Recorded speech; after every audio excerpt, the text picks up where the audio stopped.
আমাদের স্বামী-স্ত্রী দুজনের থ্যালাসেমিয়ার রোগ আছে। চিকিৎসকের ভাষ্যমতে অনাগত সন্তানেরও থ্যালাসেমিয়া হওয়ার প্রবল আশঙ্কা আছে। গর্ভস্থ সন্তানের বয়স ৪৫ দিন। এই সন্তান ফেলে দেয়া যাবে কিনা? প্রথমত, নেহায়েতই শঙ্কার ভিত্তিতে আসলে কোনো গর্ভস্থ সন্তান ফেলে দেয়া বা নষ্ট করা জায়েজ হবে না। যদি সন্দেহটা শুধু নিছক সন্দেহ না হয়, বরং সেটা প্রমাণিত বিষয় হয় এবং ভয়াবহ বিপদের কষ্টের কারণ হয়, এই সন্তান জন্মলাভ করে সন্তানের ভোগান্তি নিজেদের স্থায়ী ভোগান্তি বড় ধরনের বিপদের কারণ হয়, তাহলে সেক্ষেত্রে যেহেতু এত অল্প সময়ের মধ্যে হার্টবিট আসে না, ফলে বাচ্চার রূহ যেহেতু তার শরীরে আসে না, সেজন্য আপনার বিপদ থেকে রক্ষার জন্য যদি নিশ্চিত আপনার প্রবল আশঙ্কা থাকে, তাহলে সেক্ষেত্রে সেটা থেকে রক্ষার জন্য এটি নষ্ট করা যেতে পারে, কিন্তু সেটি কঠিন শর্ত সাপেক্ষে। অনেককে দেখেছি মশা কামড় দিলে সেখানে থুতু লাগান। এটা কি কোনো সুন্নাহসম্মত আমল? এর উপকারিতা কি? মশা কামড় দিলে সেখানে সেই জায়গায় মশা বা এই জাতীয় কোনো পোকামাকড়ে কামড় দিলে সেখানে থুতু লাগানোর জন্য হাদিসে আলাদা কোনো নির্দেশনা আমাদের জানা নেই।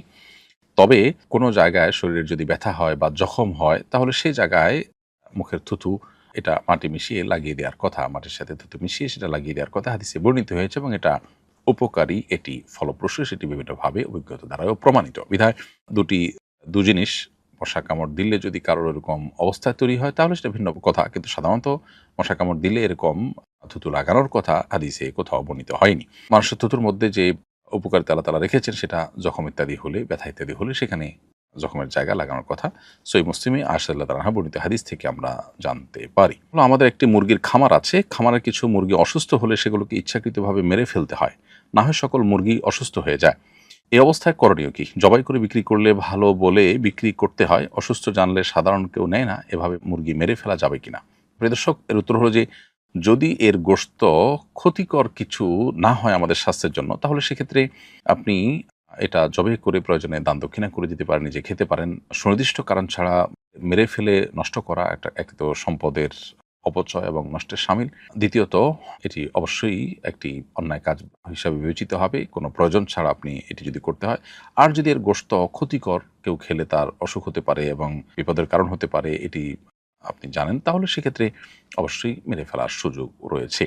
তবে সেক্ষেত্রেও কষ্ট দিয়ে বা আযাব দিয়ে মারার মতো ব্যাপার যেন না ঘটে, সেটি আমাদেরকে খেয়ালে রাখতে হবে। এক ভিডিওতে দেখলাম গোসল করে বাথরুমে কাপড় রেখে আসলে জিনের কুনজর পড়ে। এটা কতটুকু সত্য? প্রিয় দর্শক, এরকম কোনো কথা কোরআন বা হাদিসের কোথাও আছে বলে আমাদের জানা নেই যে বাথরুমে কাপড় রেখে আসলে জিনের কুনজর পড়ে। এরকম কথা কোরআন সুন্নাহর কোথাও বর্ণিত আছে বলে আমাদের জানা নেই। কোনো শিশু যদি অন্য শিশুকে আঘাত করে এবং বড় ধরনের ক্ষতিও হয়ে যায়, তাহলে এর কি হবে? বাবা কি শিশুকে শাস্তি দিতে পারবেন? শিশু যদি শাস্তি দেওয়ার মতো উপযুক্ত বয়সে পরিণত হয়, তাহলে সেক্ষেত্রে শরিয়ার সীমানার মধ্যে থেকে শাসন করতে পারবেন বাবা-মা। আর যদি শরিয়ার শাসন উপযুক্ত যে সীমানা সেটাতে উপনীত না হয়, তাহলে তাদেরকে শারীরিকভাবে প্রহার হোক বা শাসন বলতে আমরা যা বুঝি সেগুলো করা যাবে না। সতর্ক করা যেতে পারে। মৌলিক একটা হাদিস হলো সেই হাদিস, যে হাদিসে নবী সাল্লাল্লাহু আলাইহি ওয়াসাল্লাম বলেছেন যে তোমরা তোমাদের সন্তানরা যখন ১০ বছরে উপনীত হয়, তখন তারা নামাজ না পড়লে তোমরা তাদেরকে শাসন করো। অতএব ছোট ২ বছর, ৩ বছর, ৪ বছরের কোনো শিশু যদি কোনো ভুল করে, তাহলে তাকে শাসনের নামে প্রহার ইত্যাদি করা জায়েজ হবে না। বিশেষ করে যেটিকে তার জন্য টর্চার হিসাবে বিবেচিত হতে পারে, সেটা জায়েজ নয়।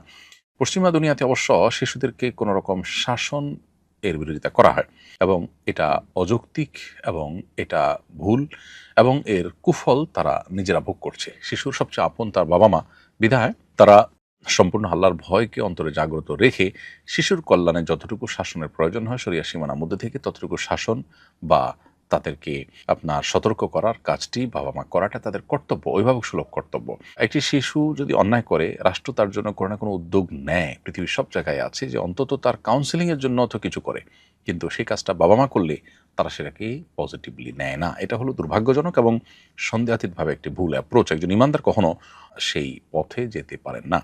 ফরজ গোসলের মাঝে যদি বায়ু নির্গত হয়, তাহলে কি গোসল পুনরায় করতে হবে? ফরজ গোসলের মাঝে যদি বায়ু নির্গত হয়, তাহলে তারপর অজু করতে হবে অজুর প্রয়োজনে, পবিত্রতার প্রয়োজনে, কিন্তু গোসল পুনরায় করার প্রয়োজন নেই। পিরিয়ড অবস্থায় কি সাজদা করে দোয়া করা যাবে? হাদিসে সিজদায় দোয়া করার নির্দেশনা এসেছে। নবী সাল্লাল্লাহু আলাইহি ওয়াসাল্লাম বলেছেন, আকরাবু মা ইয়াকুনুল আবদু মির রাব্বিহি ওয়া সাজিদ, বান্দা আল্লাহর সবচেয়ে নিকটবর্তী থাকে যখন সিজদারত থাকে। তবে সাধারণত এখানে এই হাদিসের এই ভাষ্য থেকে আপনার নামাজের সিজদার কথা উদ্দেশ্য নেওয়া হয়েছে। এর বাইরে তেলাওয়াতের সিজদা, সাহু সিজদা এগুলো শরিয়া সম্মত। কেউ যদি শুধু দোয়ার উদ্দেশ্যে সেজদায় যান সেটি করতে পারেন কিনা এ সম্পর্কে অনেক ইমামগণ বলেছেন যে কোনো অসুবিধা নেই, করতে পারেন যদি দোয়ার উদ্দেশ্যে যান। কোনো কারণ ছাড়া সিজদা করা এটা নিষিদ্ধ। সিজদা হবে ইবাদতে, সেটা হলো নামাজের সিজদা আর তেলাওয়াতের সিজদা। আর এর বাইরে দোয়ার জন্য সিজদা করাকে অনেক উলামা ইকরাম অনুমতি দিয়েছেন, কোনো উলামা ইকরাম ব্যাপারে ভিন্ন মত পোষণ করেছেন। তো পিরিয়ড অবস্থাতে নামাজ পড়া নিষেধ, সিজদা নামাজের একটা পার্ট, অতএব এটা না করাটাই হলো নিরাপদ। শুধু দোয়ার উদ্দেশ্যে সিজদা হলো যেটা আসলে নামাজের পার্ট না, শুধুই দোয়ার উদ্দেশ্যে, সেটি অবশ্য হতে পারে।